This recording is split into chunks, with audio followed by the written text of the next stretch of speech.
President Buhari launches decade of gas in Nigeria. Gas has enormous potential to diversify and uplift the Nigerian economy. Security challenges. President Buhari engages National Assembly leadership on best way forward. Federal government flags of Export Development Fund for non-oil exports.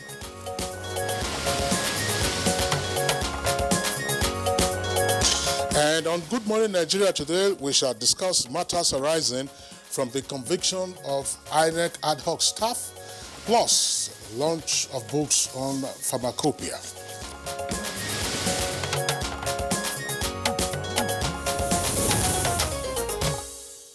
Since the return of Nigeria to democratic rule, there has been hue and cry over the way and manner the electoral process is being conducted. No doubt about that, Jumai. The nation's electoral process has witnessed rampant malpractices, including ballot box snatching, manipulation of election results, and violence, plus other forms of electoral fraud.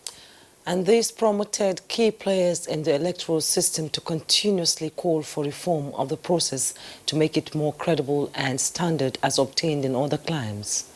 As a consequence, various electoral reforms have been embarked upon by the Electoral Management Body in conjunction with development partners, and this, of course, with a view to sanitizing the system.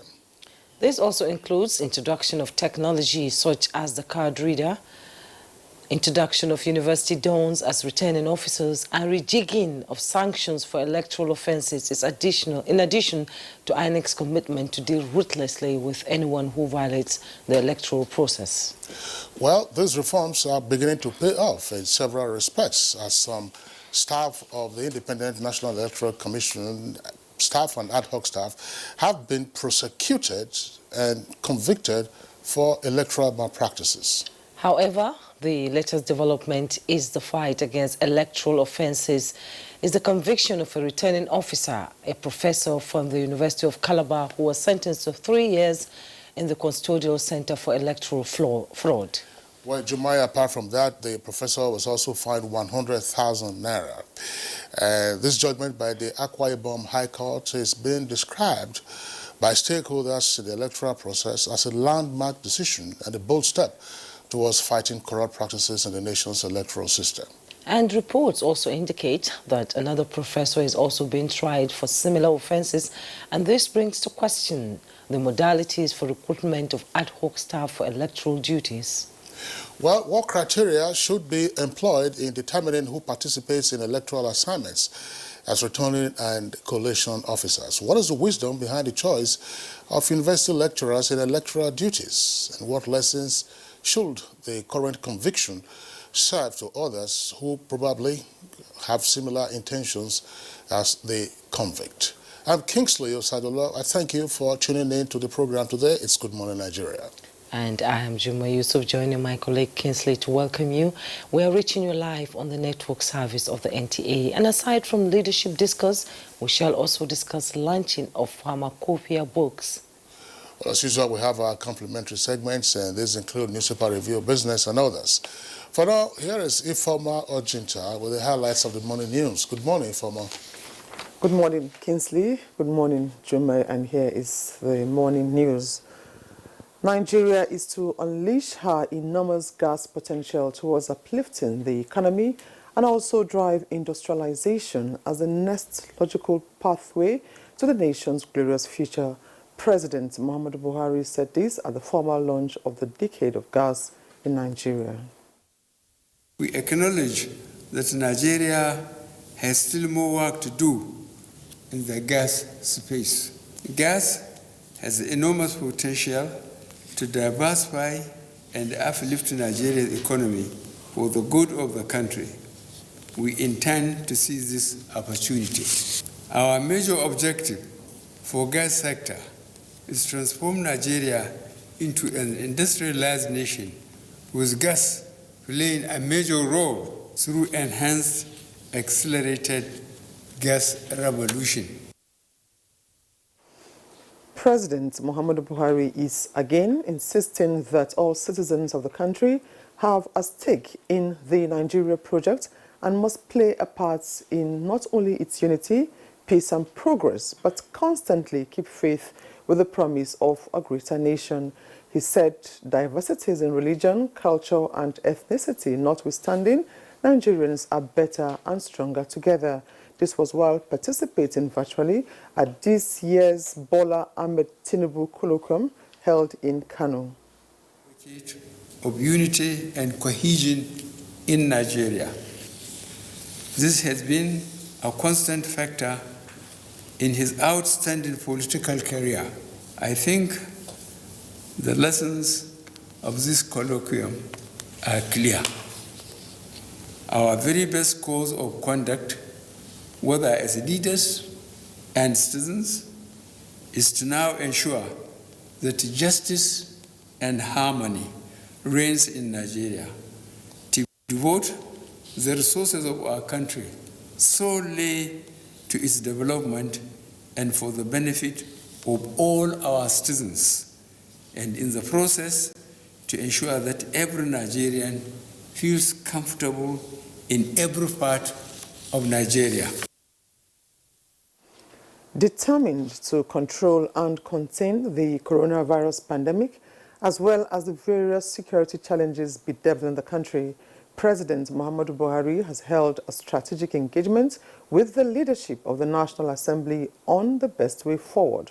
The president also granted audience to the chairman, Nigeria's Governors Forum and Governor of Ekiti State, Dr. Kayode Fayemi, on the state of the nation. ARMS believe that we should have supplementary budget to provide for funding of the COVID-19 vaccination in Nigeria, as well as providing more resources and platforms to our security agencies. And today, I'm sure in Nigeria there are no more grave issues than COVID-19 and the security situation in the country. We made a commitment to the Nigerian people, and that commitment is April, end of April. But let me just add that, give or take 2-3 weeks, like you said, maybe mid-May only because at the time the commitment was made, we didn't take into consideration the fact of Easter break, and Ramadan is coming up as well. We're still going for end of April.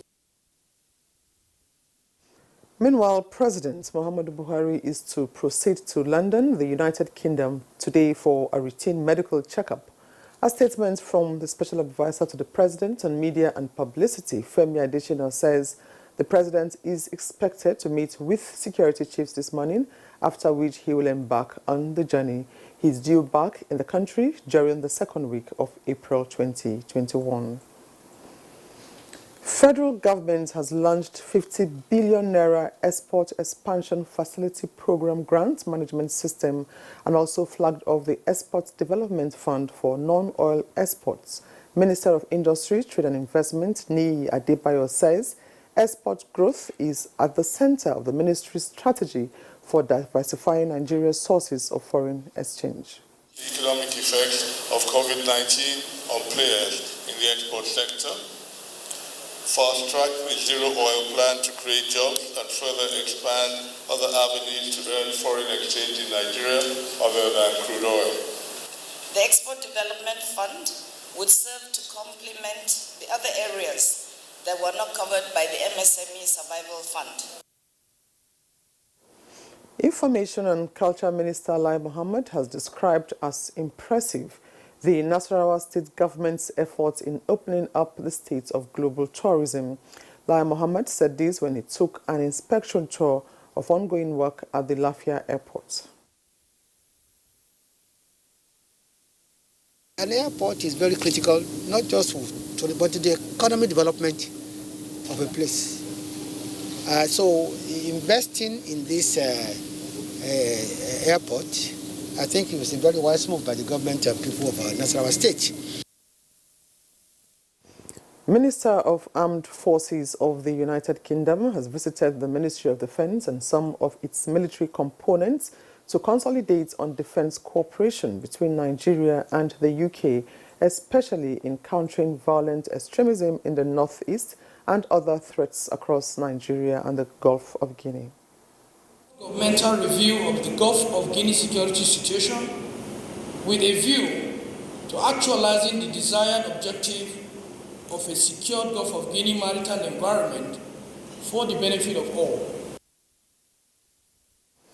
And the Nigeria Center for Disease Control has confirmed 48 new cases of COVID-19 in 8 states of the country.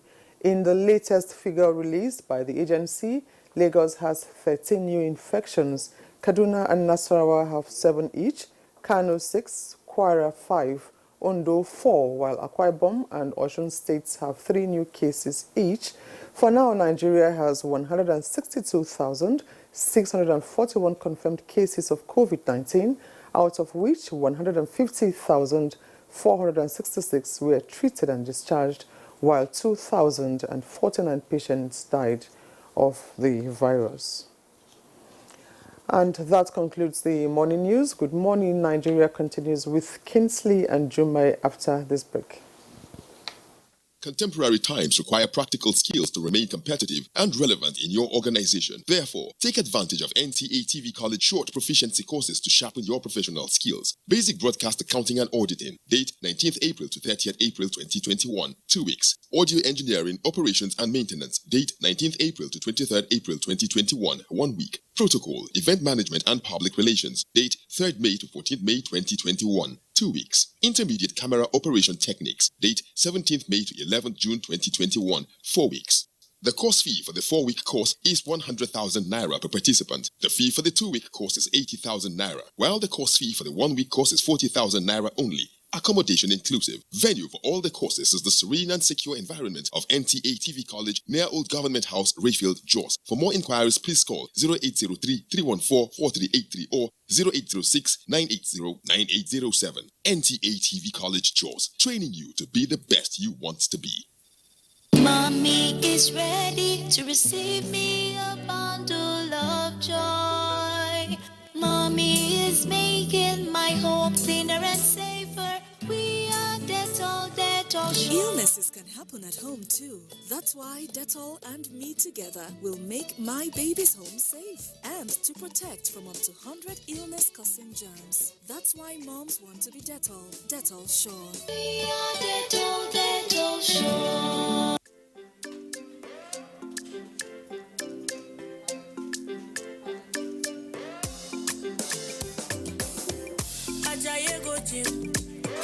You won't go shake your body. Instead, they make it calm down. Eat a farm say you sabi. You want to grow 6 packs in a day. I beg you not to pass your power. You want to show yourself, oh.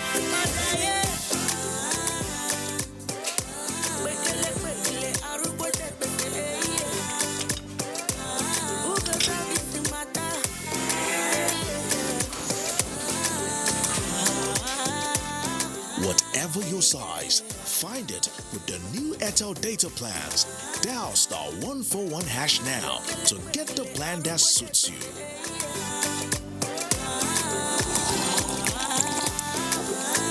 Airtel, the smartphone network. Moments to laugh with Indomie. Moments to learn with Indomie. Moments to care with Indomie. Moments to share with. Super moms create special family moments with their love. Celebrate these delicious moments with Indomie noodles. Indomie noodles. Tasty nutrition, good for you. For over 70 years, we've practiced healthy hygiene habits together. The world needs us to keep our fight going against germs. So let's wash our hands for 20 seconds regularly. Dettol. Protect what's worth fighting for. Son, being good at something requires strength. It requires putting in more.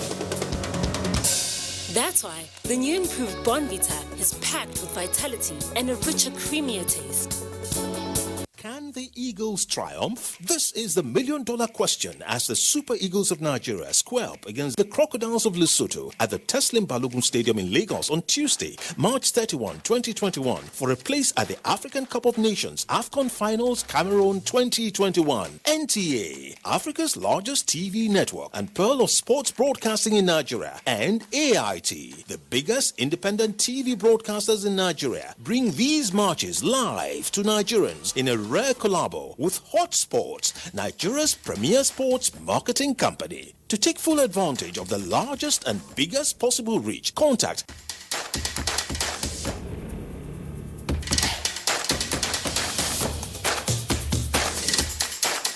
NTA. You can't beat the reach. AIT. First with sports, Hot Sports, masters of the game. Welcome back. Federal government is on course to improve access to finance. Let's join Kunle Ade for details. As the federal government is relentless in improving access to finance across the country, participants at a two-day sensitization workshop on financial inclusion and literacy organized by the Ministry of Finance, Budget and National Planning have been advised to take advantage of the opportunities in various government interventions. The workshop is targeted to expose participants to various elements of the National Financial Inclusion Strategy framework and equip consumers with knowledge of their rights and responsibility. Indeed, the success or failure of most economies, particularly the developing nations, have been traceable to the recognition or otherwise of pivotal role of the knowledge and understanding of the concept of financial literacy. We are aware of the recent pandemic that has challenged the financial lives of our citizens. And this is important to actually build capacity as an important aspect of managing personal finance. And at the same time, to also understand how to seek redress in resolving financial disputes. They believe the success will trickle down to other aspects of the economy which engage larger chunk of the workforce. And here is the graphic representation of Monday's tradings on the floor of the Nigerian Stock Exchange.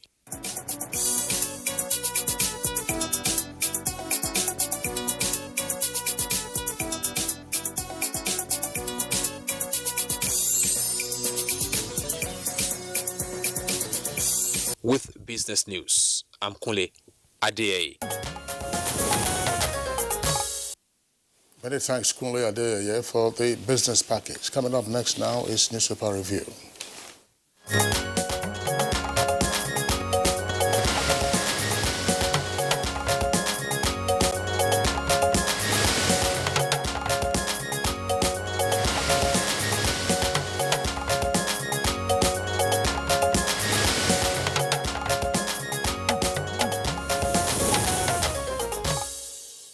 Newspaper reviewer Bayo Toby is in the studio. Good morning, Bayo. Thank you, Juma. Good morning. Good to see you. Good morning, Kinsley. Good morning, Nigeria. Good to see you. Thank you. We have some papers here. Let me begin with the Daily Trust newspaper. Below the masthead, we have Senate panel summons MFLA again over missing $9.5 million. Senate panel summons MFLA again over missing $9.5 million. You find details on page 6. NLNG has generated 43.3 trillion naira from gas so far. That's coming from Nigeria's President Muhammadu Buhari. You find details on page 16. Federal government plans supplementary budget for arms purchase, COVID-19 vaccines. You have details on page 4. And we have the headlines here. Release money to boost economy. Tinubu tells Buhari with kickers employ 50 million youths to tackle insecurity. We are stronger together. That's coming from Nigeria's president. We will need visa to move around if Nigeria breaks up. Coming from Vice President Oshibajo. Kano meeting purely about 2023. PDP stalwart. And you see the picture story there. Minister of State for Environment, Sharon Ikeazu, 5th left, with pupils of Gleston International Academy during the school's Planting Tree of Peace campaign in Abuja on Monday.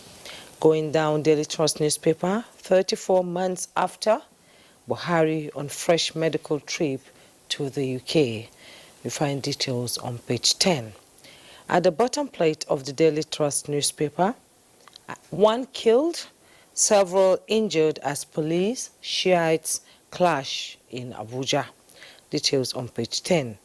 Anti-party, PTP suspends ex-Niger governor Babangida Aliyu. You find all that on page 30. Fresh communal violence erupts in Oyo. Details on page 38. Kinsley? Okay, we also have the Nation newspaper, and above the name flag, you have the following headlines. Foreign and local debts rise to 32.92 trillion naira. Lagos tops with 12.5%. Government seeks more cash for security and vaccine. And lawmakers to get requests, that's a rider to that headline.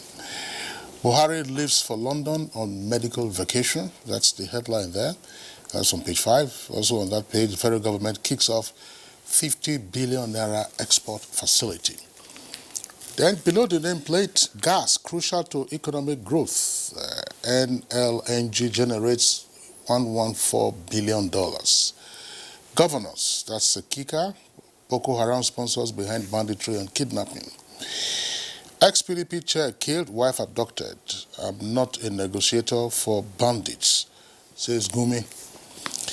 And then you have the headline there, the lead story. It says Nigeria is better and stronger as one nation, says Buhari. Let's put our diversity aside. That's the rider to that headline. And then Tinubu, this is not time for austerity. And of course, inside you have other headlines. New Nigeria possible, says Vice President Oshibajo. Ganduje, that's Kano governor, national integration law at the moment. UNDP chief converses youth engagement, sustainable peace and stability necessary. And right at the foot of the front page, Shiites clash with police again in Abuja, 1 dead. That's page 8. And on that same page, PDP suspends ex-governor Aliyu of Niger State. Thank you, Kinsley. Let's start with the President Muhammadu Buhari's pronouncement yesterday. He observed that despite occasional ethnic tensions in Nigeria, Nigerians agree on one point, and that is the need to stay together. The President was speaking virtually to the 12th Asiwaju Bola Ahmed Tinubu colloquium. He said, notwithstanding our diverse ethnicity, culture, language, and religion, Nigerians are better together, even stronger. He commended the celebrant as an advocate for unity and cohesion.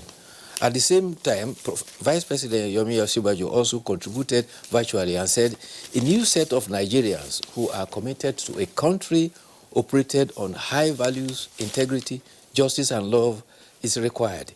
He declared, we believe we now have an opportunity to increase the number of new tribes of Nigerians, a tribe of men and women of all faiths, tribe and ethnicity committed to a country that will run on high values of integrity, hard work, justice, and love of country.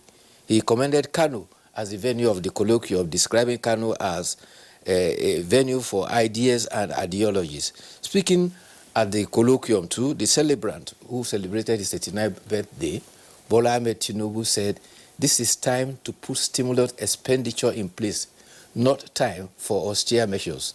He called on government to employ more youths into the country's security.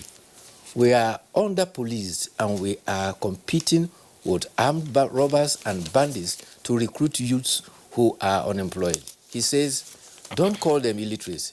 Anybody who can handle a gun is capable of handling a tractor on the farm. He says that the minds of our youth on social media show that they are angry and we need to listen to them.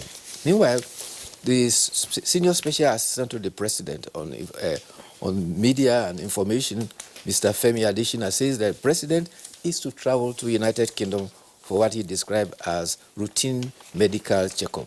The President's only trip outside Nigeria in 2020 was to Mali where he was mediating into the crisis with other African brother leaders. This trip, President Muhammad Buhari's first trip to United Kingdom for medical purposes was in February 2016.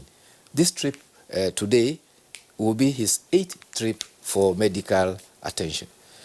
COVID-19. The Presidential Task Force on COVID-19 did not meet yesterday. The mandate for the PTF was extended by President Muhammadu Buhari in March 2021 to March 2021.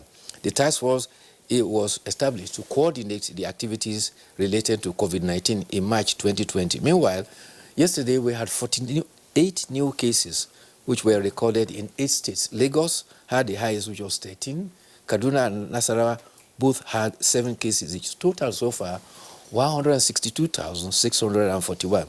We registered only 1 death yesterday, and this has brought our death total to 2,049. Meanwhile, Kogi State is to receive doses of COVID-19 Oxford AstraZeneca today. The Commissioner for Health, Saka Haruna, who disclosed, said that residents will be given unhindered access if they choose to receive the vaccine. The National Primary Healthcare Development Agency had actually attributed the delay in providing Kogi with vaccines to 2 factors. First was the concern over contradictory information about the vaccine. The second was that there was no repair of the cold chain facilities which were required to store. The Commissioner for Health, Haruna, says that there will be micro-planning with the Primary Healthcare Development Agency, and anybody willing to receive the vaccine will receive it. He said nobody will be exempted and nobody will be compelled. Governor Yahya Bello, it will be recalled, has said he's not going to subject the people of Kogi State to the vaccination. He says he will not make his people guinea pigs. When the commissioner was asked if the governor will receive the vaccine, he said there's nothing special about the COVID-19 vaccine that we have to take the trouble of bringing the governor to come and receive it. Meanwhile, the National Association of Resident Doctors has indicated from April 1st, they will be going on strike. However, the Minister of State for Labour and Employment, Festus Keyamo, says the industrial action is deemed apprehended. By implication, he says they held a meeting last Thursday with the union, and when you hold a meeting, it means negotiation is on.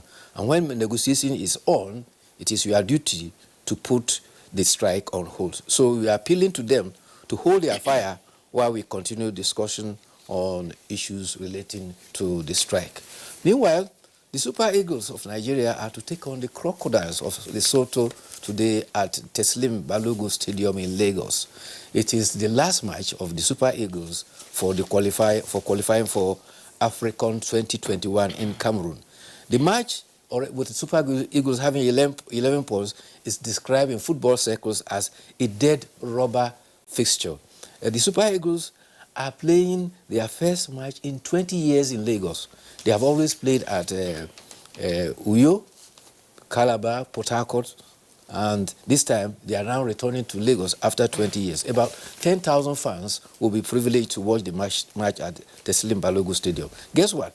2 of the players, Leon Balogun and William Tross, said that, look, we are prepared to give our 100% to the match because we know Lagos fans are passionate about football.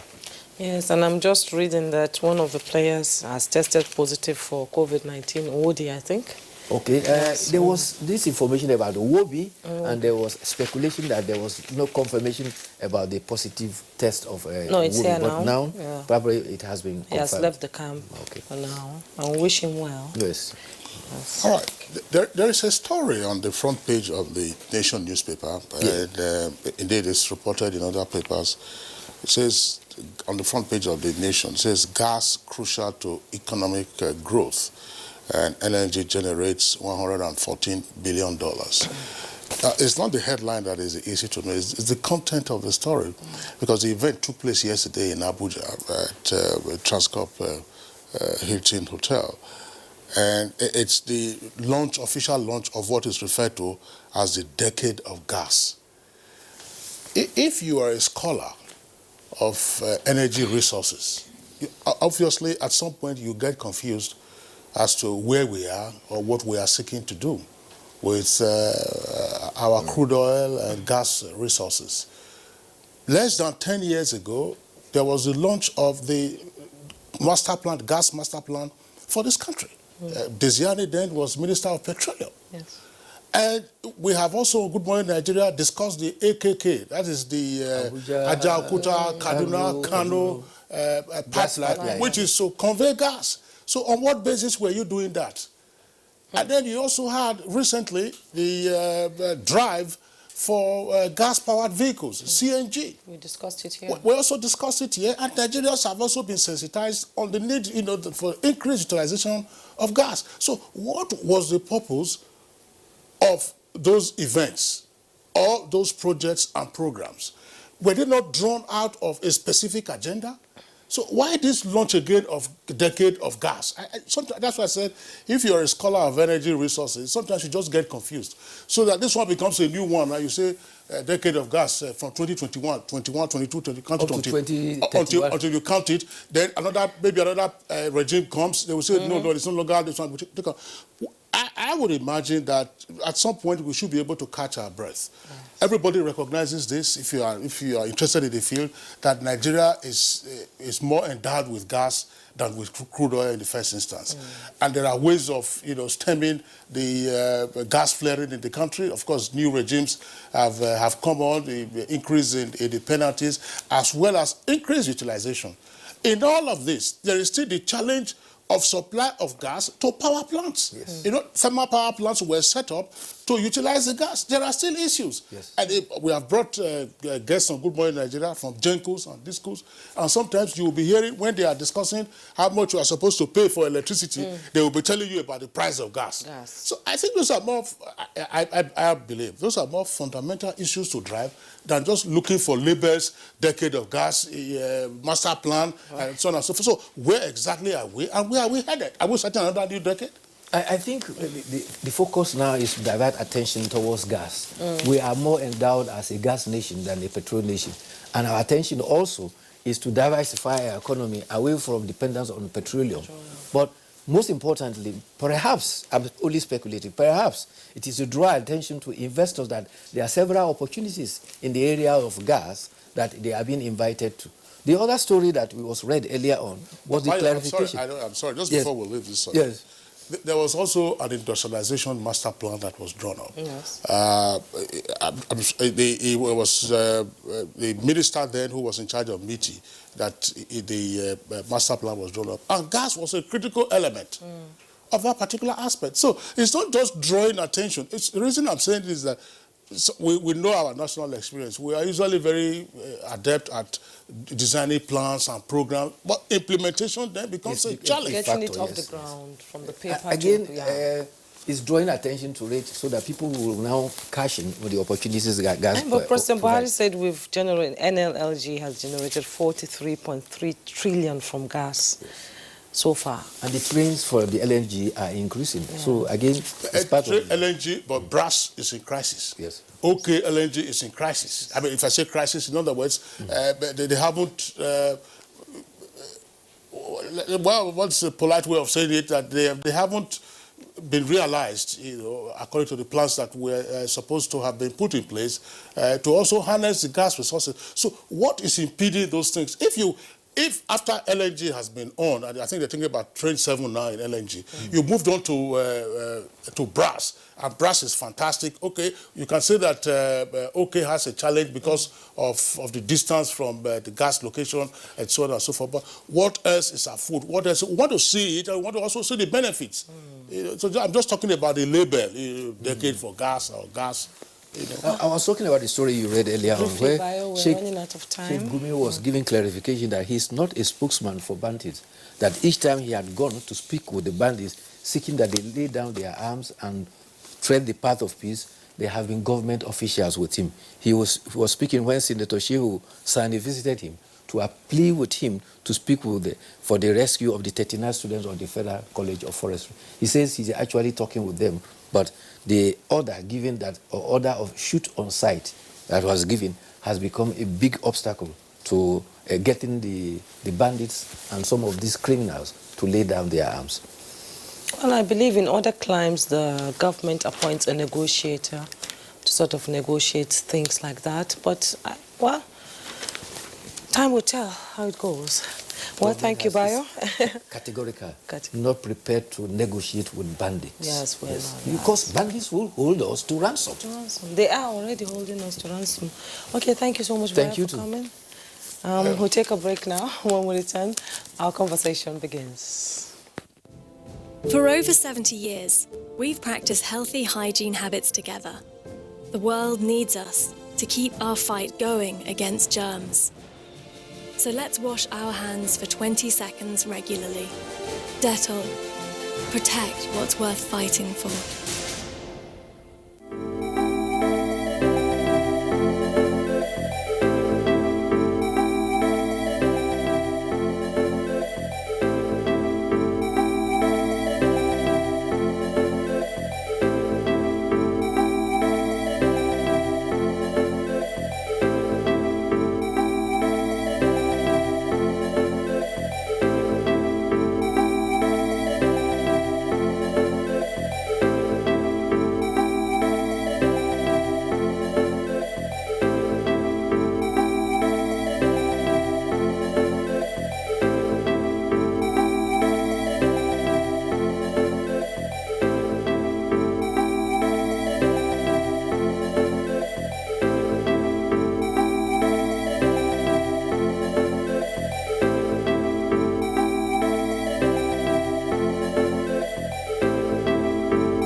You won't go shake your body.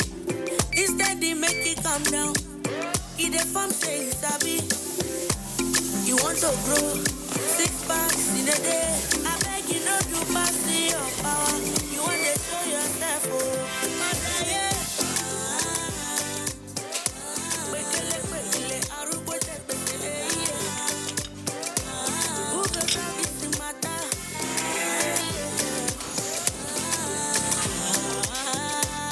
Whatever your size, find it with the new Airtel data plans. Dial *141# now to get the plan that suits you.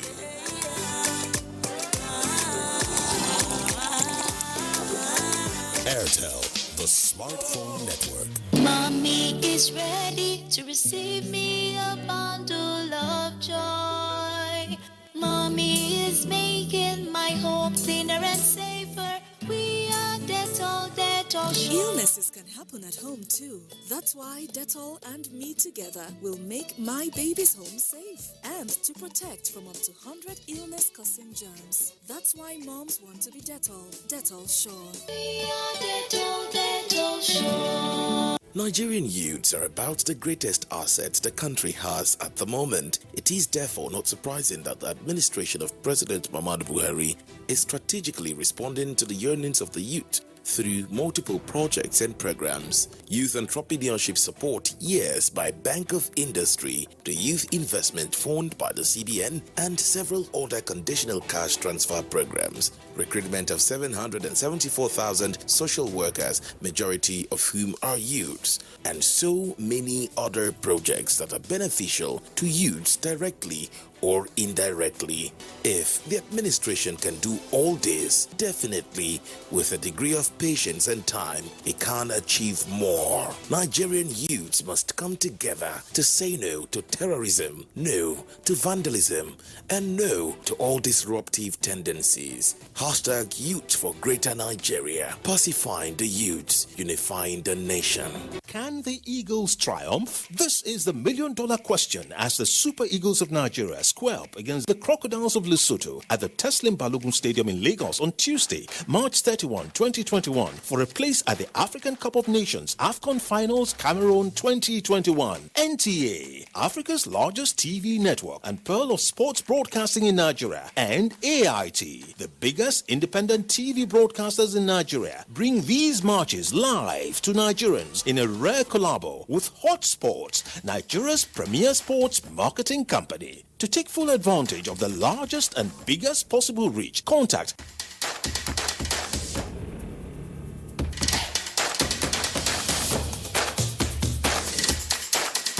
NTA. You can't beat the reach. AIT. First with sports, hot sports, masters of the game. And to begin our discussion on the first issue, let's take this background report by Oyeyemi Ajayi.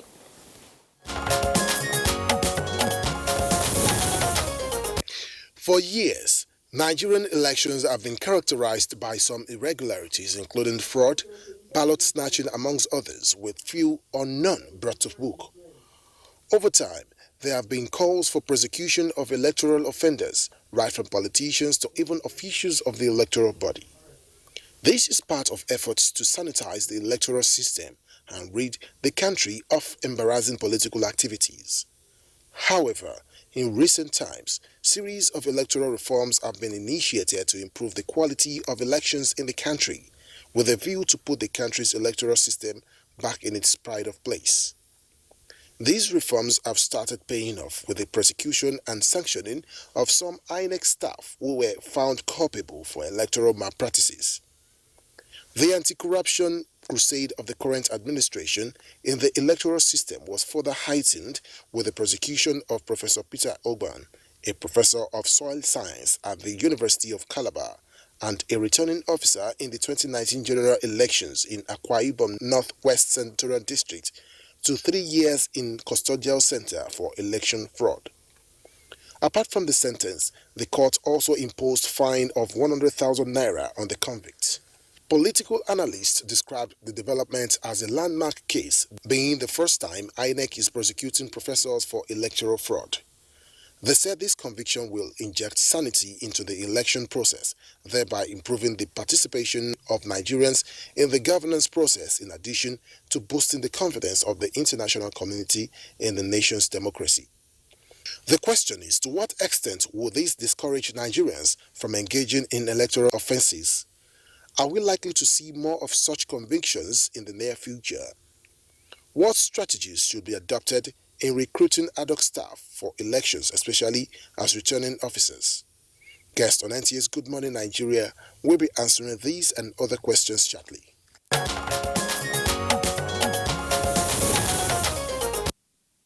Many thanks to you, Emi Ajayi, for that background. With us in the studios now to discuss this issue, let's welcome the Deputy Vice Chancellor of the University of Abuja. He's a professor of political science. That's Professor Sadiq Abba.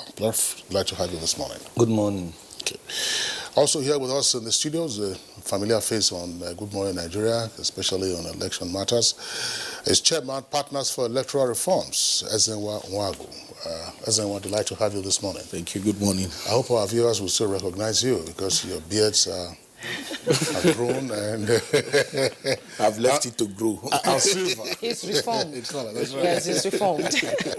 And also joining us via Zoom is Honorable Cletus Obong, academic, former lawmaker and public affairs analyst. He's joining us from Ikom, Cross River State. Thanks so much for joining us. Thank you for having me. Good morning.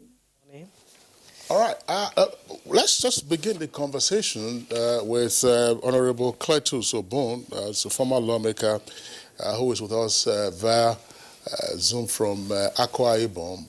Akwa Ibom, of course, was the venue or the locus where the electoral fraud was said to have taken place as the manipulation of a result by the returning officer, the professor who has now been sentenced to 3 years in jail. Honorable Cletus Obong, tell us, what does this mean to the people of Akwa Ibom and indeed to other stakeholders in apprehending the fact that an attempt at manipulating the outcome of an election result has now resulted again in the conviction of a high-profile defendant? Let me say that this is an announcement of a new era in our political jurisprudence and our political and electoral processes in Nigeria. First, it goes to confirm that the president is not paying lip service contrary to the social media mercenaries who have made the anti-corruption war look like a joke. Corruption is not just about infrastructure and government officials, but even private citizens who are given responsibilities. By this conviction, three things have been established. One, that President Buhari is very firm and committed to the anti-corruption war by appointing out of 11 states after the 2015 election. The only person who was reappointed and a resident electoral commissioner was Barrister Mike Igini. That shows that the president did his background check in reintroducing that man. The second point is that the president has reaffirmed his commitment, and finally, that the offenders can no longer walk away after doing what they did during elections and cause mayhem by trying to manipulate election results. And that it is a professor who is involved and no longer one of the street people that is being involved in this sentencing is a sound warning that never again going forward are we going to have electoral manipulators and malfeasance given a slap in the back of the hand. So for me and for the people of Akwa Ibom State, especially given that it is happening in the South-South, where it has always been alleged that election result writing has been the mantra and has been the practice, that is taking place in that particular local government. I don't want to join those who are trying to push it to say who caused it and who didn't cause it. The bottom line of what has transpired is that electoral malpractice and manipulation has finally been punished, even without the special court we have been advocating for. I do remember that Mike Igini, as a resident electoral commissioner in Cross River State in 2011, ensured that certain elections were repeated. I will recall the election in Obubra, one state constituency. That was the only election ACN, then as opposition, won. I was the state chairman, so I remember clearly. And that this is in 2011 also in Edo State, by 2015 in Edo State, if you remember, in the 11th state of Southeast and South, again, it was this Mike Igini that was the resident electoral commissioner for Edo State. We got that. So Nigerians must not only punish and lampoon public officers who misbehave, they should also give commendation when it desires to be given. This is one of such examples. And I do think that on this occasion, Nigerians should celebrate not just the president, but also the Professor Yakub INEC and people like Mike Igini.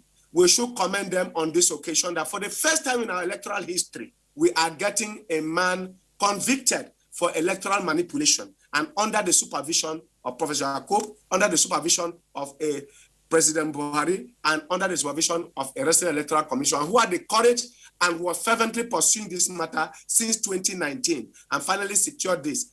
That tenacity, that focus to get this result for INEC is a major watershed in our political history. And I think we should take this very seriously and as much as possible celebrate it and document it for future purposes. Thank you so much. I'm still going to stay with you briefly. And you called it a new era in political jurisprudence, you know, and for almost a decade now, there have been calls for electoral reforms, you know, to make the process easy and with a lot of credibility. The Don was sentenced to prison, custodial care for prison. And what about the people who coerced him to manipulate the result? What happens to them? Precisely where we are, and this is the point I am making, that we must have more Mike Guinness and more Professor Yakubs in the system, that we must have more President Buhari's after 2023, that will be committed to punishing people. I remember the First Lady recently in an interview on Journalist Hangout in one of those TV stations saying something to the effect that the lack of punishment system and also conversely, the lack of reward system has always brought us to where we are. Therefore, going forward, I do think, and I do not just think, that the electoral reforms as being proposed should give us first, a special court for trying electoral offenses, which has to deal with the expeditious trial of electoral offenders. Please, the electoral manipulators are worse than bandits, because manipulation of one result can set an entire country ablaze. We saw it in Kenya. In this country in 1993, we saw it happen. We've seen it in several states where election has become war without bullets. And this time we even have bullets and a lot of bloodshed. What led President Jonathan to say that this election is not worth the shedding of a Nigerian blood? This is where we are. That those who manipulate election and cause the kind of mayhem, as good as murderers and bandits and robbers and kidnappers, they are worse, because what stays with us after that is that they are infecting us with unqualified persons in positions. They are infecting us with bad and very ruthless manipulators and cheats sitting as leaders in certain positions, as senators, as federal house members, as presidents, and as governors.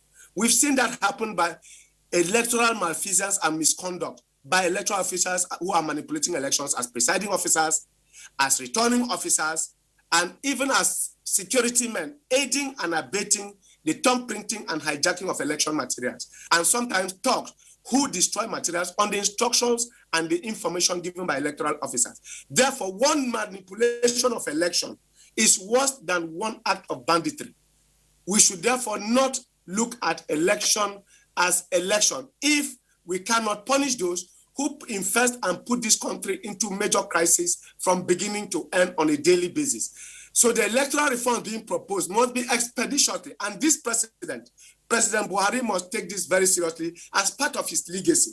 He is contesting no election. It is the fear of being affected by an election result that made even people like Jonathan not to sign into law his own proposals that were sent to the National Assembly. He couldn't bring them out. He signed out 14 laws in 2 hours in 2014. In 2 hours, over 14 amendments to the Constitution, including the 4th alteration to the Nigerian Constitution, which has become very consequential for us, that we do not allow electoral reforms on account of the fear of its effect on us. But this president, I'm very certain, will have the moral courage and the patriotic zeal, which he has demonstrated by allowing these processes. APC personages in the Senate as former governors, APC members, have been sent to jail. I'm not hearing PDP talk partisan politics on this anymore. That APC governors, former governors, and even sitting members of the National Assembly are going to jail and on trial without unfettered. It never happened before. Before today, they will tell you it is a family affair. All right, Honorable Odum, thank you very much there for Obum, rather. Thank you very much for your comments. We'll return to you in the course of the conversation. Let's come back now to our studios. Professor Sadiq Abba, the conviction of the professor of social science from the University of Calabar for his role in the manipulation of a constituency result in Akwa Ibom has been described as a class embarrassment, and something that is also significant in the sense that it sends out a clear warning signal to potential manipulators of electoral outcomes. What are your thoughts? First and foremost, I think these convictions is long overdue. It was, at least it should be celebrated in Nigeria, because it's a new, it seems as it serves as a new beginning as far as our elections and the results are concerned. And I'm also happy that at least today, Umar Yar'Adua's dream of giving Nigeria elections that are free, fair, and credible is now put in its proper place. Because I remember he was the first Nigerian leader to have at least owned up to the flaws that brought him to power and instituted a committee that is probably known as WISE Committee. And this committee came up with far-reaching decisions, if implemented, could have at least launched Nigeria into a democratic nation. But unfortunately, along the line, it wasn't properly implemented. But I think the convictions opens up 2 issues.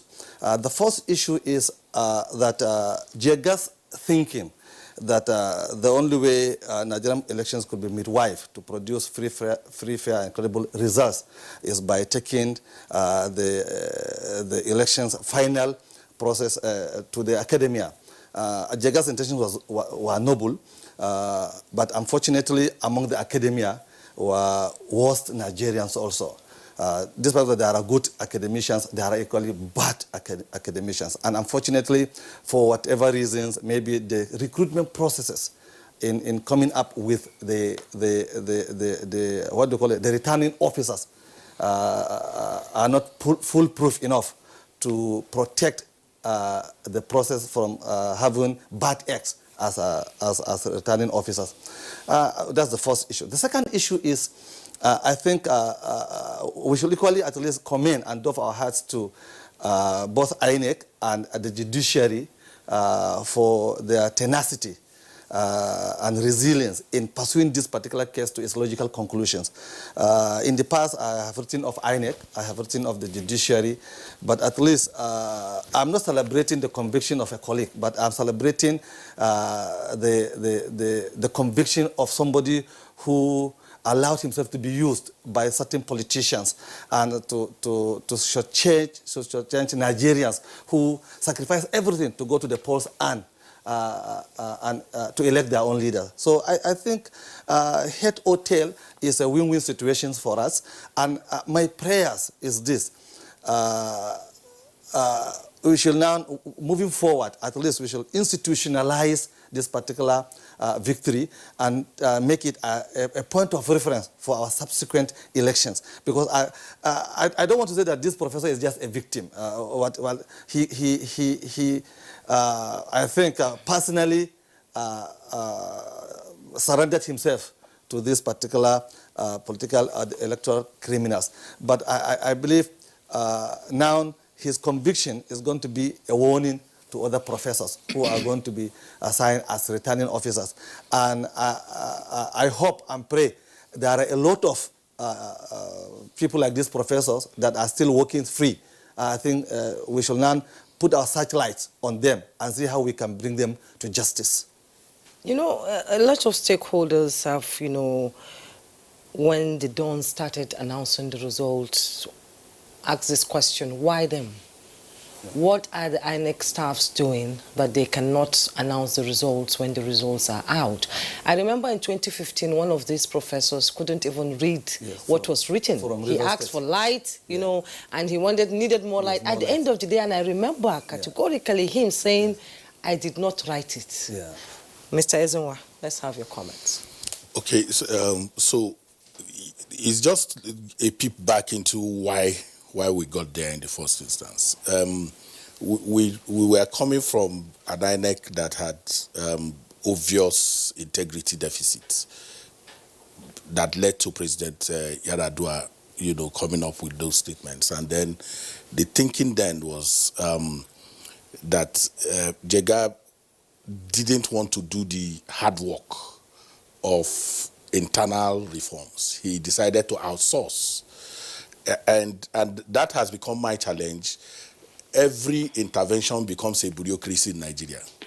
Something that is supposed to be an intervention that is meant to just deal with a situation. We now make it look like that has become the norm. So in every election, we now look to people who were called in just temporarily to solve a problem.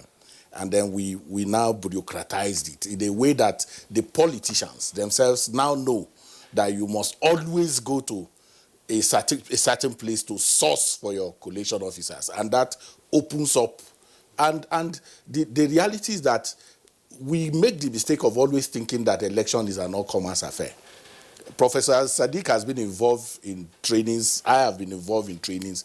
What you see most times is that we treat the academics with a lot of respect during the training. So most times the training becomes very ritualistic. You know, he's a professor, so you don't need to put. So that challenge is what we're dealing with. There are people who have been trained in INEC, who are paid salaries to do this job, and they know how to do it. The big challenge was that they opened themselves up for compromise. So you needed to do a more bigger tinkering within to be able to set the platform that helps the people that we are bringing as ad hoc staff to do the work. And I know that through promotions, through a lot of other welfare things and training, that is going on in INEC. We must come to a point where we understand that interventions are what they are. They cannot become a bureaucracy. That's number one.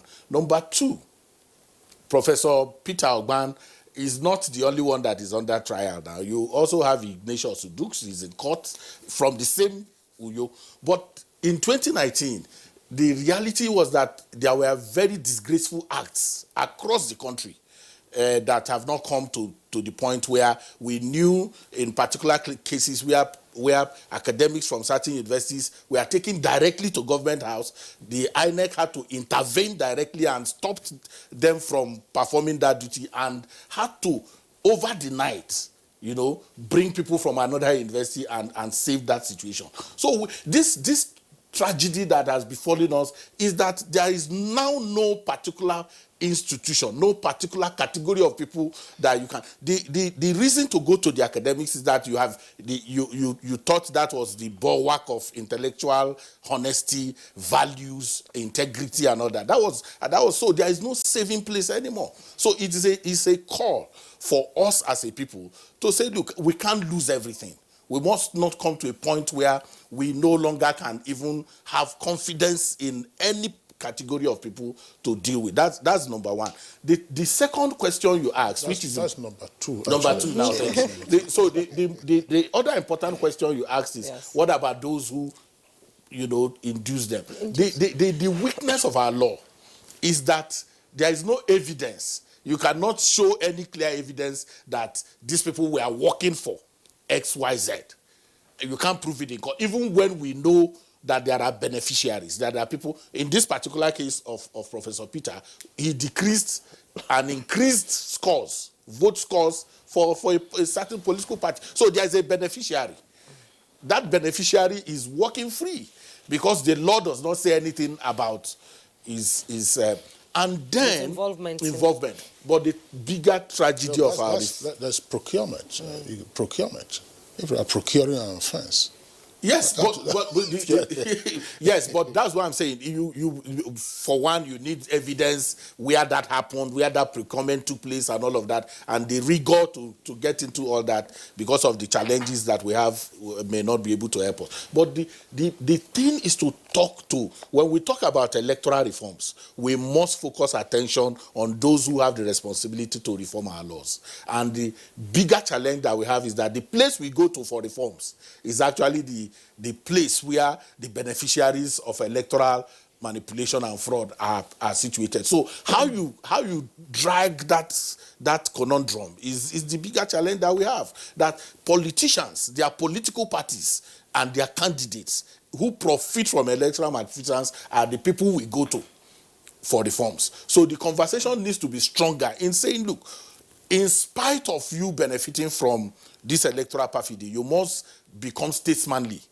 in the issue of lawmaking, in understanding that today you may be a beneficiary, but tomorrow you may be at the losing end. So that conversation is wider. But civil society, the media, we must celebrate, first and foremost, that there's a shift of the needle in terms of the fact that INEC, with all the excuses about paltry funds for prosecution, the lack of, the episodic victories that we see in our judiciary, that we're able to get this happening, and that we can get more if we focus attention. And then it also shows us that we may not necessarily again need to create another special court if there is the will internally to do the right thing and save ourselves, since we are talking about cost of governance and the rest of them, and save ourselves that new bureaucracy when, if we fund what is, we can get the same results. Well, Ezekiel, thank you very much. I am tempted to still stay with you because you have monitored and observed a number of elections during the usual election cycle and then off-season elections in the country. Let our viewers have an understanding of the kind of manipulation for which the professor has now been convicted, and how critical that is to electoral outcomes.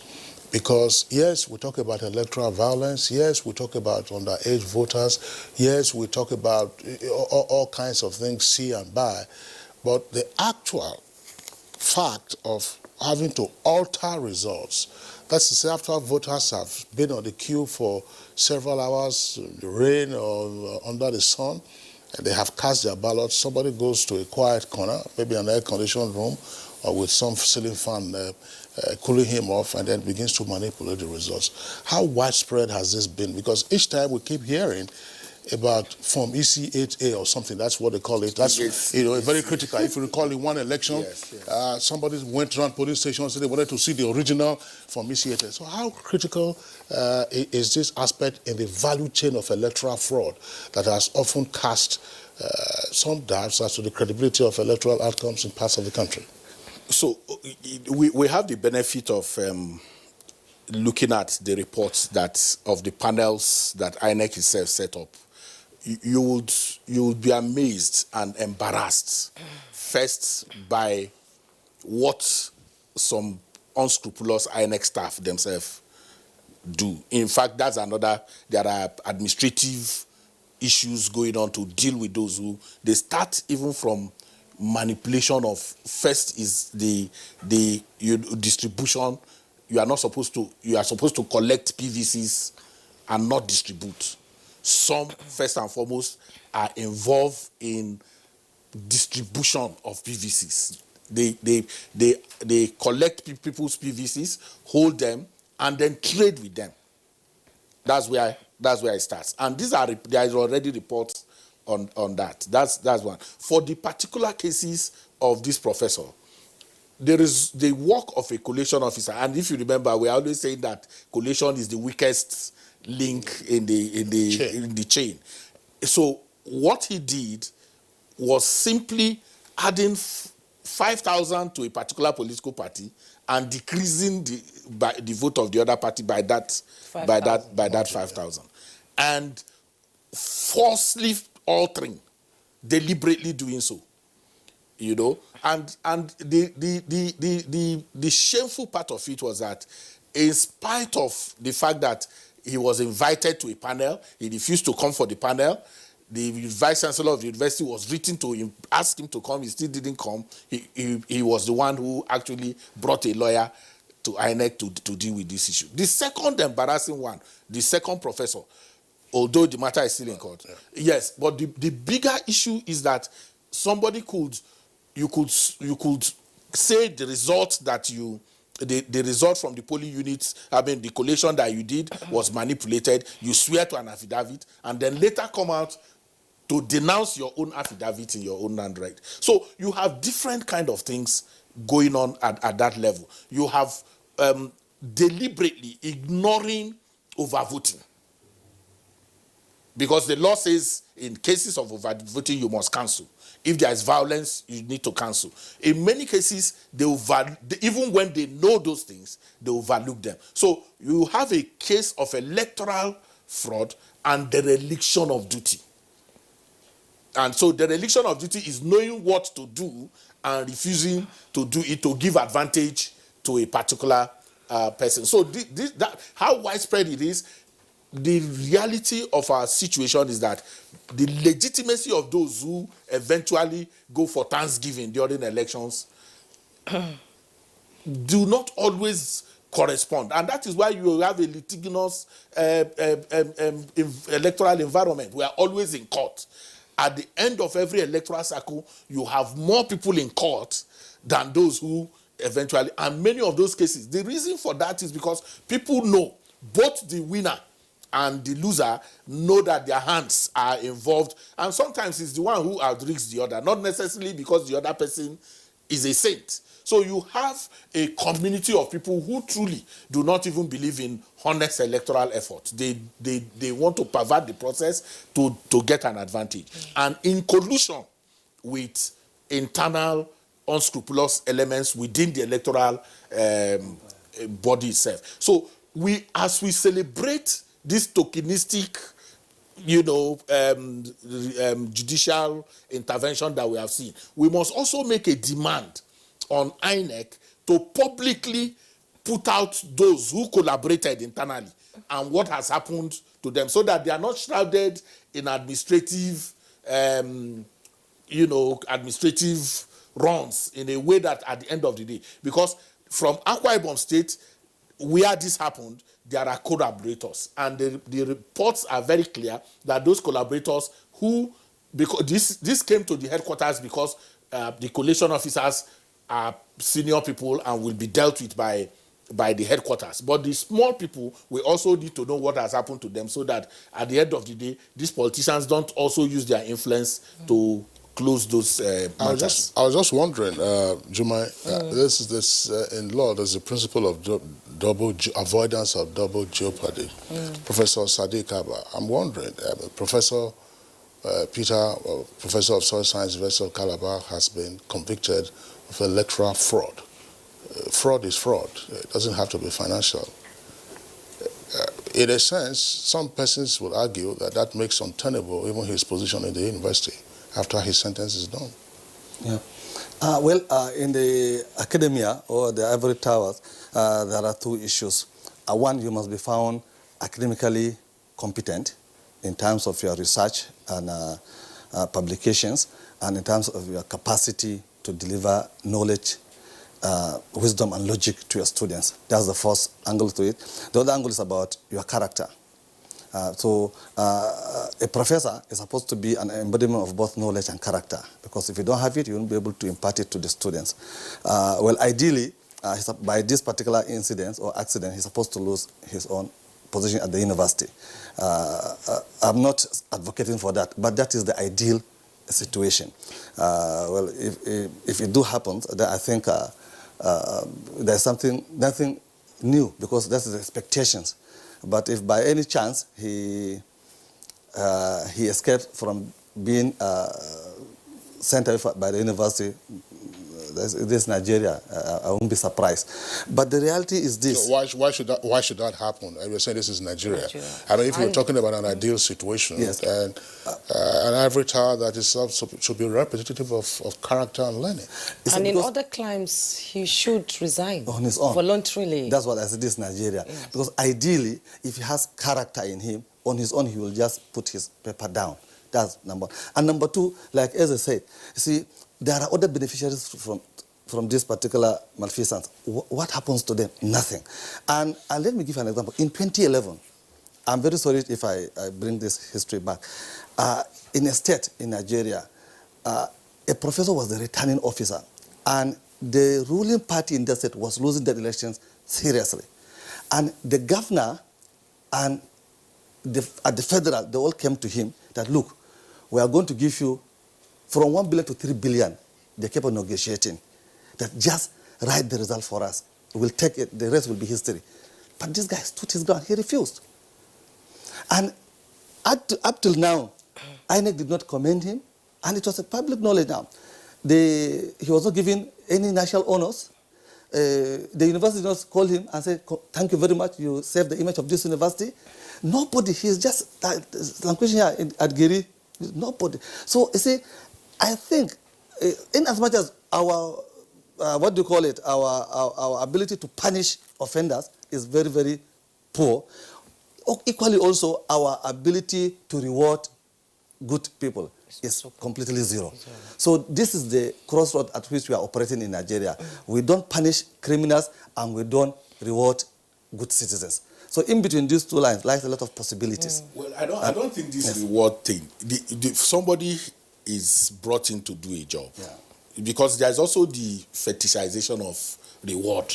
As in, if you do something that you are supposed to do, then you must be rewarded. The university has a reputational challenge. There's a stigma on the university, because anytime you say Professor Peter Ogban, you say Professor of Soil Science, University of something, right? So that university has responsibility to show the world that it does not tolerate. It doesn't need, this is because when Prof is saying this is Nigeria, this is, we must come to that point where the bigger challenge for us is that institutionally we don't have shame. Individually, we don't have shame. We don't have any sense of shame. So a man who has been convicted for electoral fraud and dereliction of duty will come back from prison and return to university to teach who? What will he be telling those students? No, the students he will be impacted, whether at master's, PhD, or undergraduate level. What will that professor be telling the students? All right, well, thanks. I just wanted Cletus Boone to respond to this very quickly. Now, we have often complained about the slow pace of the prosecution of election offenders and sometimes the failure of such prosecution.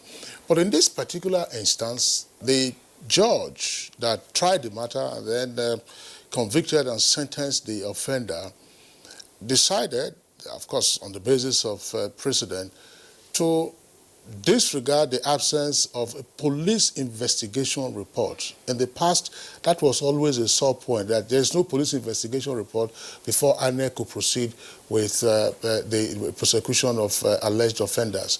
Is this also a turning point, that's something that should be encouraged and publicized as widely as possible so that doesn't become a hindrance?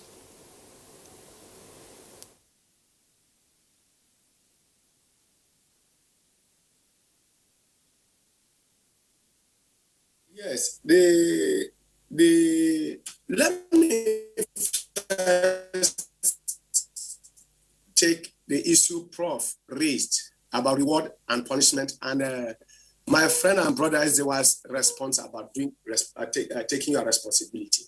We are not in America. We are not in the United Kingdom. That does not mean we are less. We cannot grow beyond our cultural norms in spite of the so-called globalization.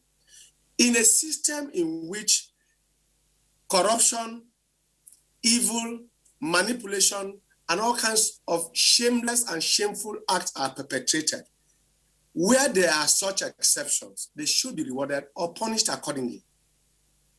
I do not agree that somebody is doing the job he's paid to do, therefore he should not be rewarded. There is no such thing. In any case, there is no system that does not reward hard work. That is why there are awards in organizations, even private companies, even in the best civil servant of the year, best head teacher of the year. Were they not doing their duties? So the reward system must be there, and the punishment system as well. Coming to your question about timing, and then the other issue raised about internal cleansing. I have followed elections sufficiently and participated as an actor, both as a contestant and as a supervisor for a political party. I've been very diligent, and I have made this point always. If you check our electoral cases in Cross River State, I know no living or dead Cross Riverian that has been in court challenging electoral processes than me as state chairman of ACN and today in APC. I have always, even when I know that we may not be winning, but to prove my case and put myself on record, we've had to, even local government elections that states manipulate and write names, I have always challenged them, even in the courts and judges that they set up. Now today, what we are having and the delay that you are referring to is always deliberate. It is within the discretionary powers of a judge to see the utilitarian value of the police investigation report in a case where there's a prima facie case like the one Ezewa cited, in which somebody took an affidavit in his own writing and turns around 360 degrees to deny his own writing and what was said on record, and not an ordinary Nigerian, a professor. I will recall that during the elections of 2019, don't forget that this election that we are talking about, this conviction was as a result of 2019 election, this 2021, 2 years after. Very few Nigerians will have the patience to continue the prosecution, the diligent prosecution of this matter up to this point. Very few public officers will also have that patience to do this and to go through the rigors of the delays that our court processes entail. Therefore, in order for us not to have this, if we have a time limit within an electoral act for which to prosecute a pre-election and a post-election matter in the tribunals and in the regular courts, as enshrined in the alterations and the amendments of the Electoral Act and the Constitution, why should the trial of those who manipulate those elections not have a time limit? in order for us to see the quick results that those who are to go scot-free or to be rewarded should be done within the election cycle. So it doesn't become Okay, Honorable Cletus Obun, academic, farmer, lawyer, maker, and public affairs analyst, joining us via Zoom from Ecom Cross River State. Thank you so much for your input. We're really running out of time. We have another topic to discuss. Thank you so much for coming on Good Morning Nigeria. Ezwan Wago, Chairman Partners for Electoral Reforms. As always, it's a pleasure to have your input on any discussion. Thank you for coming. And Professor Sadiq Abba, Deputy Vice Chancellor Administration, University of Abuja. Thank you so much for coming. As always, it's a pleasure having you. We'll take a break now. When we return, our second conversation will commence. Mommy is ready to receive me a bundle of joy. Mommy is making my home cleaner and safer. We are Dettol, Dettol Sure. Illnesses can happen at home too. That's why Dettol and me together will make my baby's home safe and to protect from up to 100 illness-causing germs. That's why moms want to be Dettol, Dettol Sure. We are Dettol, Dettol Sure. One passenger, big auntie. Come and enter my bus now. Hey, conductor, this cough is serious. I beg, you need to go to the hospital. Hospital? Auntie, if I go hospital now with this cough, those people will just say I have COVID-19. No, they won't. Doctors say cough symptoms are different in every condition. Some are dry, others are wet, like your own. God bless you, auntie. I have told this my conductor. The cough has refused to go, and it could be tuberculosis. Conductor, check am o. Make you dey sure, because who no go, no. Check that cough for tuberculosis. Check am o, make you dey sure. If your cough is more than 2 weeks, it could be tuberculosis. TB tests and TB treatment are free. Just call the National TB Hotline on 3340 for information on where to get the test. This message is brought to you by the Federal Ministry of Health with support from the American people.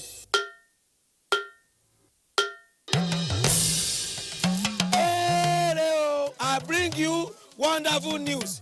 The village headmaster is coming back to your screen. Mo wire abi mi o wire. Teacher Yomo, a fellow one country. Teacher Yomo, a fellow one country. Omoni resiti ne.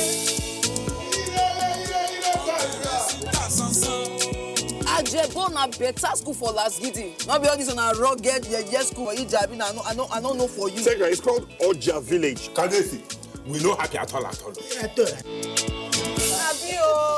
And I know that even you too, you are getting a lot of orders. Hey, we are trying, shao. Sweep her leg out. She was standing there. Sweep it. I love you so much. And how did I give you the impression that I was interested in that position? 50-year anniversary. You mean anniversary? I mean, that's why I talk with that now. That not for me. Not for me because of Pamio.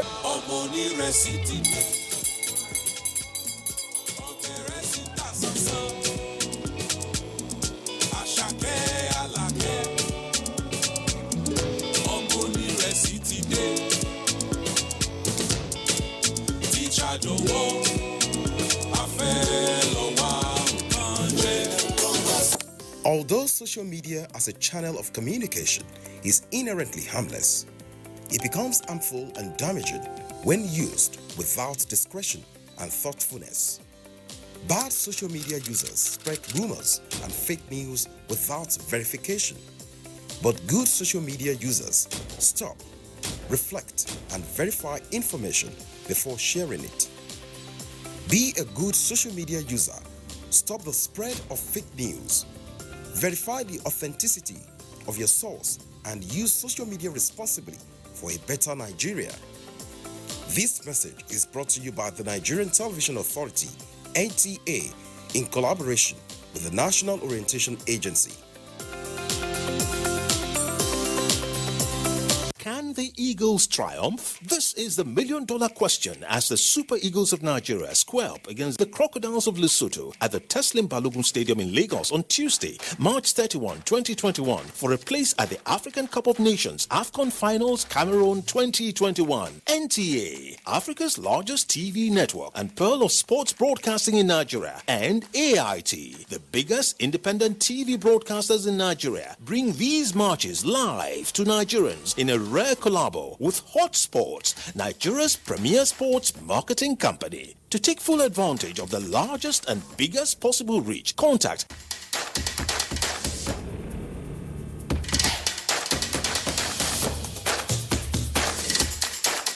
NTA. You can't beat the reach. AIT. First with sports, Hot Sports, masters of the game. Welcome back.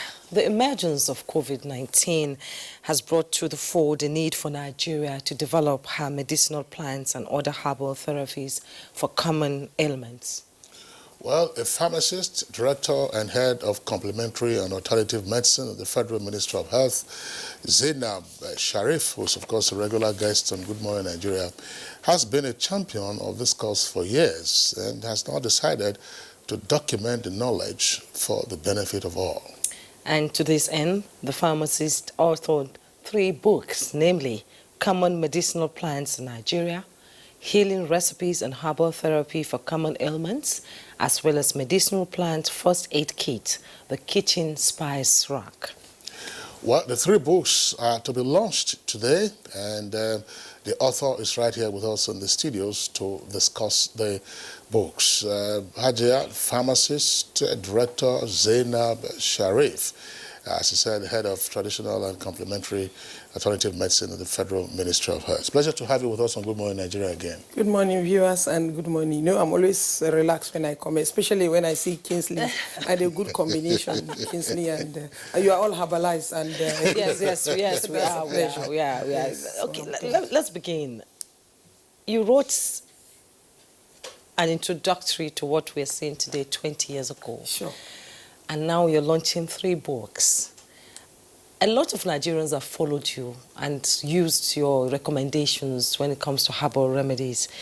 What prompted you to think of sitting down to pen it all into a book and for people to read? You know, it's history, actually. Yeah. It's going to be history. It's going to be part for centuries to come, I believe. Let me first by thanking Almighty God, because we must all know that God is the omniscience, the omnipotent. When God has anointed you to do something in life, and you are lucky to identify that something and follow suit, I think it will be good. And I always have these things behind, this saying behind me that heroes do not pass through the normal routes. They go through unusual routes. Because when you go unusually, you get a lot of discoveries. And then when the discoveries is done, you become the hero. Prompted by my background as a pharmacist, and prompted by the inheritance which I got, I'm prompted by, there is a lot there. God said, I have some lot of 41 medicinal plants were mentioned in the Bible. Yeah. Nor are you taught to talk about the Quran. The Prophet ﷺ said, use black cumin. It's a remedy for all diseases except death. Black cumin, Nigeria sativa, is a prominent black seed. And then let's come to Ezekiel 47 verses 12. The fruit is for man's food. The leaves is for his healing. I should allow, in Genesis, I allow the trees to grow and the herbs in the field. Great writer, Paracelsus, in 16th century said, your meadows and your pastures shall be your pharmacy. What I have given around you and what you go out in the world shall be your medicine. Let me further say, a great Cherokee practitioner of India had a student. And the student, after 3 years or 4 years, said, Master, I want to graduate. He said, okay, for you to qualify for your graduation, go out there and get me the healing plants. The student went day 1, came back in the evening with so many plants. Day 2 and day 3. He said, Master, there is so much out there I cannot end. I knew as a scientist, I believe I'm a bridge between the practitioners who have the traditional science and me who have the modern science. There is a kind of space that I need to fill to be able to dilute the language. The extreme researcher, scientist, researches and puts it in the shelf. The traditional medicine practitioner believes in his practice as done by inheritance. The 80% of the rural populace have no problem with him because they go to patronize him. The elites like me and you believe that that man doesn't know what he's doing. I cannot believe in him. I took the traditional science from him, kept it aside, bring my knowledge of pharmacy, put it together, bring my knowledge of research, put it together, field research. Go to the documents. I read over 200 books over the years, different books written by different authors in this area. It is not new. Maybe Nigerian Sea is new, but there is a lot there. I read a book written in 1973, said, if people knew the value of eye bright, the spectacle man will not sell. Maybe Kingsley won't be using glasses, or you. My glasses are not on now. Yes, eye bright. I wondered, what is eye bright? That is a story for another day, because I was able to identify the eye bright with the power of intuition. So what am I saying?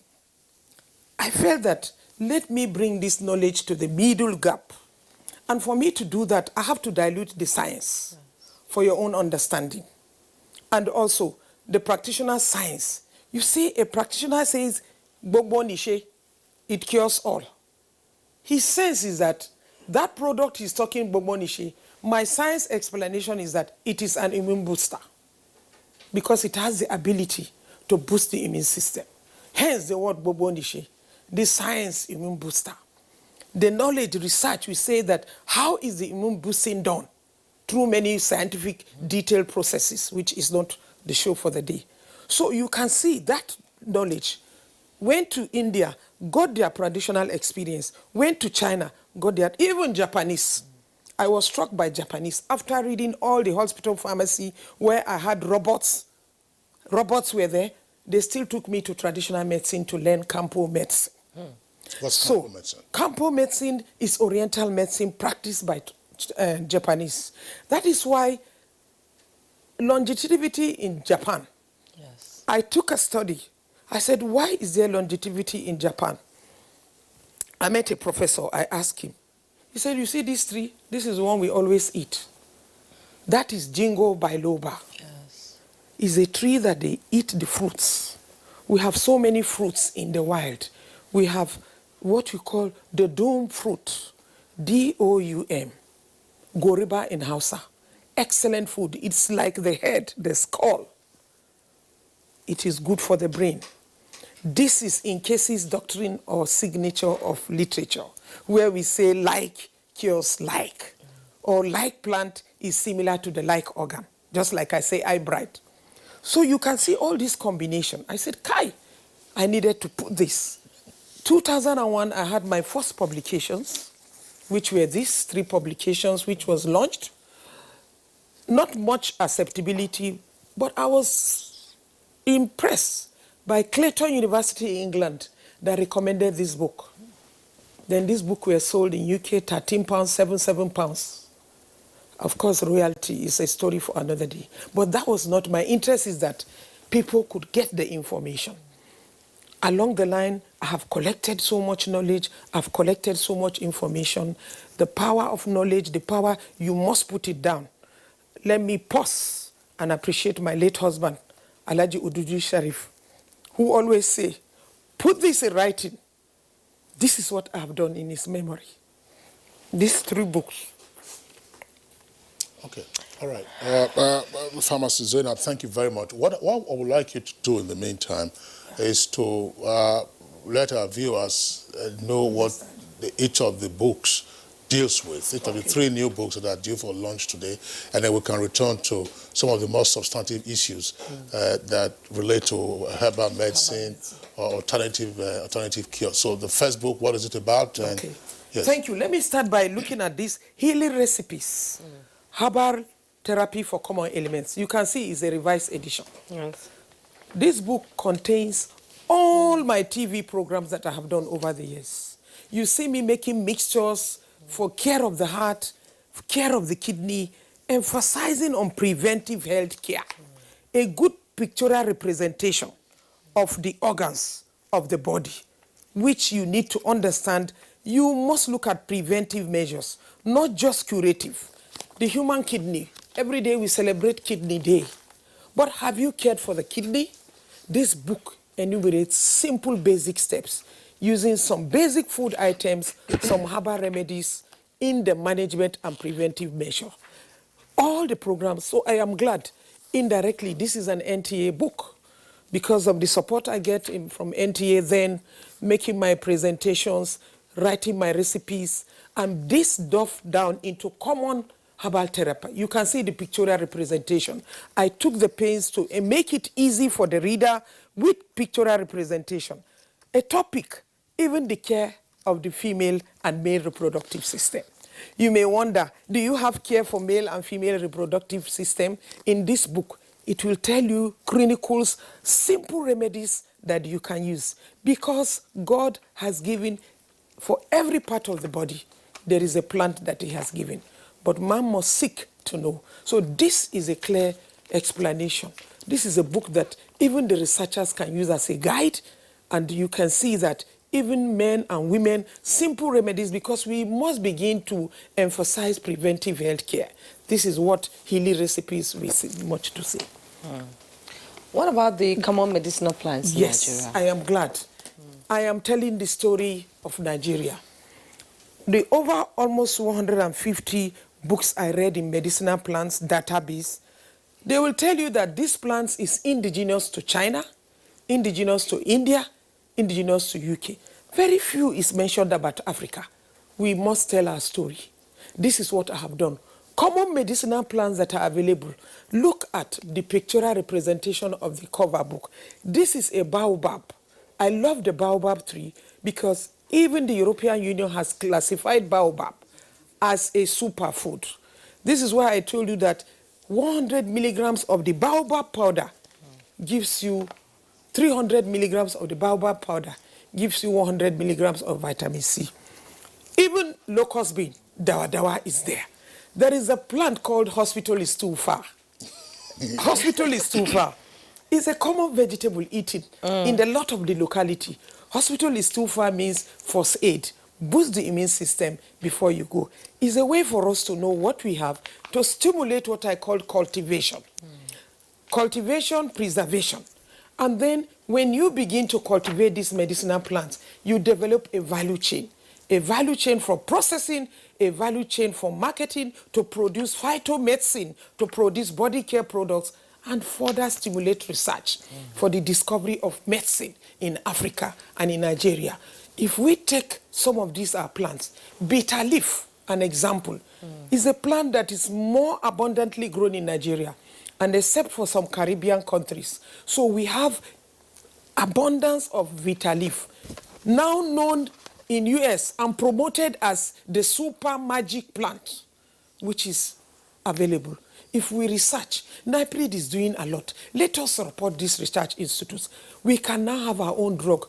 Hey, man, we must begin to discover our own. God is not happy because what he gives to you, you say in Sokoto, is here in your Sokoto. It is time we promote our own. This is the common medicinal plants. I am telling the story of Nigerian plants. Yes. Medicinal plant first aid kit. The kitchen spice rack. Every mother knows what I mean. In your kitchen spice rack, you have beautiful, wonderful spices. You add to your food to taste. The history of spices started in promoting inter-trade international trade between countries, Mediterranean coming to Africa, carrying their spices in ship to come and promote. Those spices were not only seen for the benefit of foods, they were seen as medicine. I am saying, mother, that your kitchen spice rack, which you have, is not just to add taste to your food. It is also to be used as first aid remedy. Remedy, I promoted the mortar. That mortar, you see, is a great processor. As a pharmacist, my logo is a mortar. That means, Kingsley, I have cough. Get me some slices of ginger, get me some lemon, let me crush them, let me add boiling water, let me sieve it, and let me add lemon and honey as a first aid remedy for cough or cold. I have over 50 spices mentioned here. Those that are, there's a spice I like called, it is called the African black pepper. This African black pepper is abundantly available. There is also called the West African black pepper. The West African black pepper is the common uziza, which is abundantly available in Southeast. Much more medicinal. For a pregnant woman who has just delivered, you need to detoxify and remove all those clots. Those soups that the grind is prepared, making those spices together is to flush remove all the debris. These are things that are mentioned in the kitchen spice rack. So how much recharge does somebody need to do to be able to gain so much knowledge on?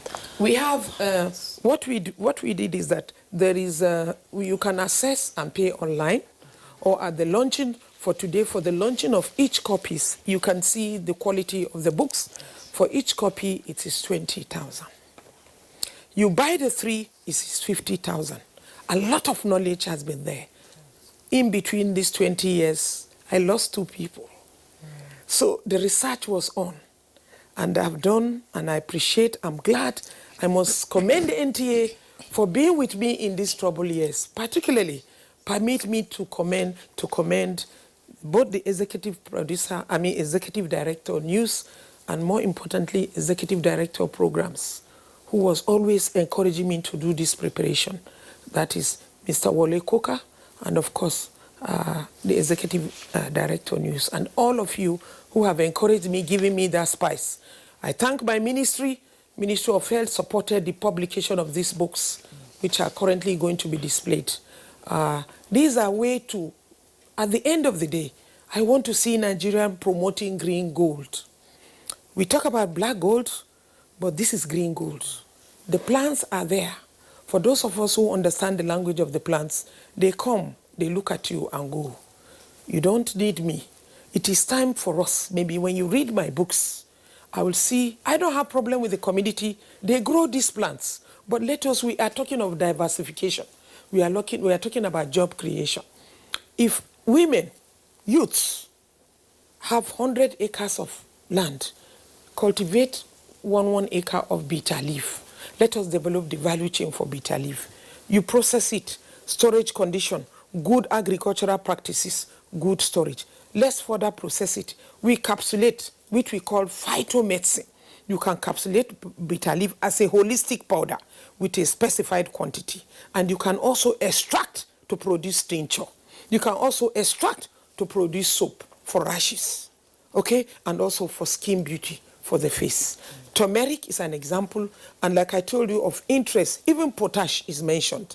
You know, potash is a supportive of herbal medicine. We often call it the non-plant constituent that adds value to the properties of medicines. So I think it's the time for us to educate those groups in between to know the value. Quantity is specified because people will say, that's why I was very careful. A lot of specification, quantifying the quantity and even quantifying the liquid and telling you the process. A topic that should interest everybody is the first topic I have in the healing recipes, detoxification. In Orthodox medicine, you don't talk about detoxification because we believe that the liver, the kidneys should work hard to detoxify. But in natural medicine, in herbal medicine, We look at how do you support the kidney to detoxify? What is the kidney food? What are the hepatic herbs? The organs of detoxification are clearly mentioned. The liver, the kidney, the GIT, the lungs, and the skin. Do you know the skin removes? In that formulation, I have about 13 different recipes for detoxification. At least for the poorest of the poor, there is a formula that you can use. Can you just name one? These are 13. Give us for one example, as a freebie. Yeah, let me give people freely. And I like giving the ones that they are popular. One of my formulation for detoxification, which is more encompassing, that formula will detoxify the liver and the kidney. 5 leaves of bitter leaf, or 1 powdered teaspoonful of bitter leaf powder. 5 leaves, 1 powdered teaspoonful of bitter leaf in a teacup, 250 ml. Put the teacup, put the bitter leaf, boiling water, not only the bitter leaf.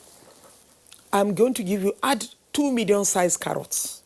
So let's say the easy one, the 5 leaves, the 2 medium-sized carrot, okay? Chopped or? Yeah, you are going to wash them cleanly. The kitchen will do the work.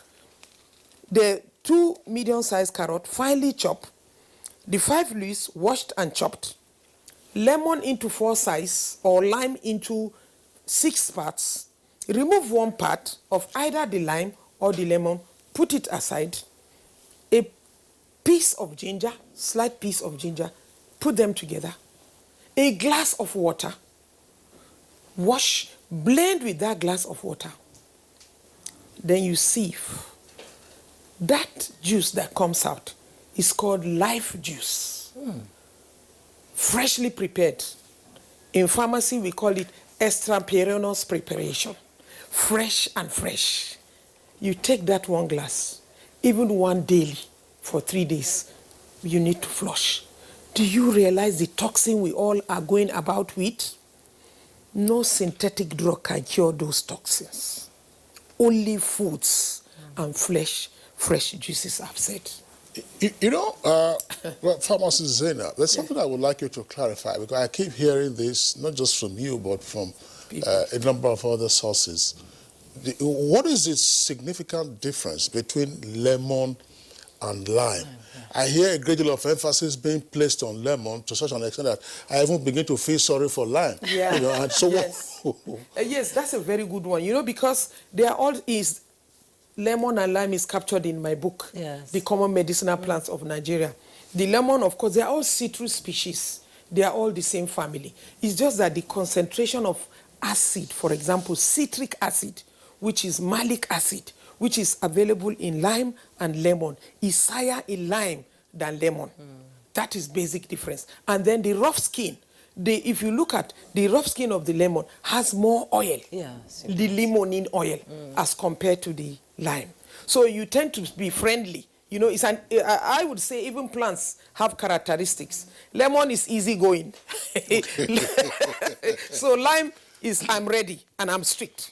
Okay? That is why you see that people tend to love the lemon. And the bark can be crushed. There is a lot of fiber.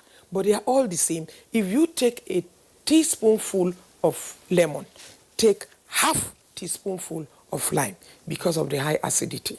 But when you put it in water, the alkalinity is increased. Let me say, I mean, Juma, I know that this is an issue that is always of interest to us. Yes, it is. Is there a growing community of, I would like our viewers to pardon this, of enlightened, that's to say, beyond the community level now? Yes. Is there a growing community of interested persons who are saying, wait a minute, it's not every time I should be popping pills.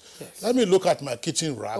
Let me look at our herbal availabilities, and I know what to do. I'm not asking you to be a champion of this growing community, but are you getting interests? Are you getting vibrations, positive vibrations from a community of enlightened persons? A lot. I am glad you are asking this question. Even if I just to put a teaser to the COVID-19, all those people you see, they went back to natural remedies. Yes. You saw people even popping. You had a program, one commissioner was popping. He didn't never end. He was popping the herbal remedies without end because of the interest. And then the interest is one of the reasons why we should now begin to look at standardization and giving the dosage. So, but you see, I have given the dosage the way herbal remedies work, which is different from the way our strictly paracetamol, for example, works. These are synthetic. They follow a process for production. But these are powder that have multi-components, and God is in infinite mercy. Put them together. Some of us, if you study the Chinese medicine, will tell you that I am putting the two. This is the leader, this is the balancer, and this is the enhancer. They will explain it to you when you understand. So that is why you see at times you see multi-component. A lot of people are beginning interested. And more importantly, let me appreciate the Federal Ministry of Health, my minister, the Honorable Minister of Health, the Honorable Minister of State, and my permanent secretary.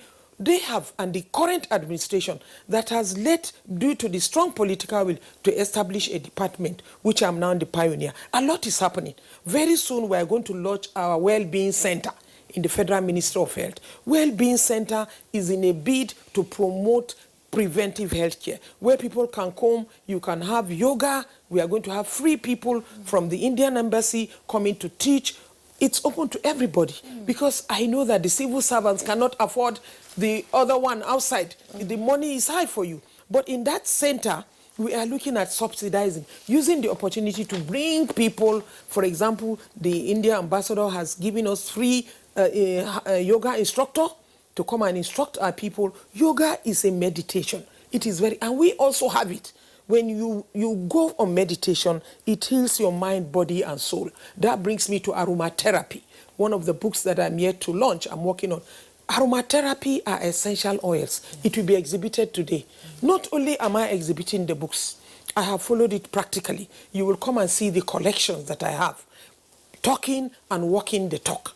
So there is a lot of audience interest, and the Ministry of Health has taken great positive steps. My Minister of State will be there today to do the launching, and I mean to do the chief host, my permanent secretary, and other important well-wishers who will be there to see the wonderful work of nature. Natural medicine is such important. The great Egyptian papyrus, 70 feet, had some inscriptions on them. Ginger, garlic, coriander.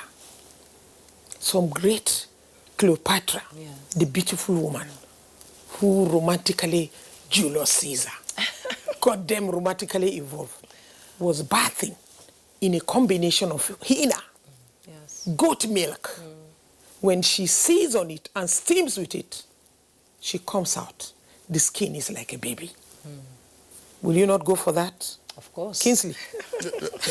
my wife already has that. So let's now talk about where's the venue for the launch? The International Conference Center. The launch is 2 p.m. Nigerian time. And there is also online Zoom link for those people who cannot get access, because we must observe strictly the COVID-19 protocols. Okay. So we have inside well managed, but you can join online 2 p.m. today at the International Conference So what's Center. the Zoom link? The Zoom link, I will send it down because I cannot have it. I was just wondering, Juma, you know, Hajia Zainab, thank you. As part of this growing community of interests by enlightened persons, what do you think also needs to be done to delink the association of herbal or natural medicine with witchcraft and all kinds of fetish things? Because sometimes it's usually that linkage that discourages people from pursuing that. Say you go, they will take one bell, you have beads and then all kinds of marks on their eyes and faces and incantations. Those are process of divination. They say that the herbs also speak to them. So some person said, no, I don't want to go that route. I need to follow the ones that are scientific.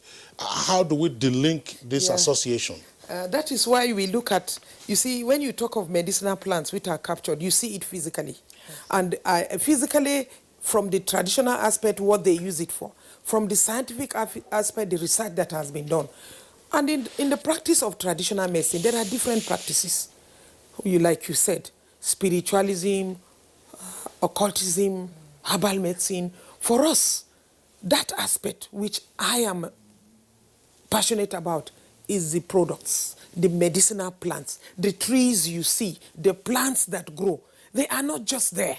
They are there for a purpose. You are able to find them and see why was Almighty God put these things there before bringing mankind. The Garden of Eden was there. It's a message. You feed the fruits. Garden. Yes, the garden. And I'm encouraging women, especially the kitchen spice rack. You can have a garden, small garden, grow your foods organically, less fertilizer, so that you can now use that to be your life juices. You say, my garden is going to have organic ugu, is going to have organic basil. Those simple things, then you know that they are organically grown, not the fertilized ones. So every woman, every family, God wants us to have a space with a ground where you can put these things and grow them. And I am even talking from the economic benefits, which should be of interest to us. The economic benefits is the green gold, so that we will begin to cultivate.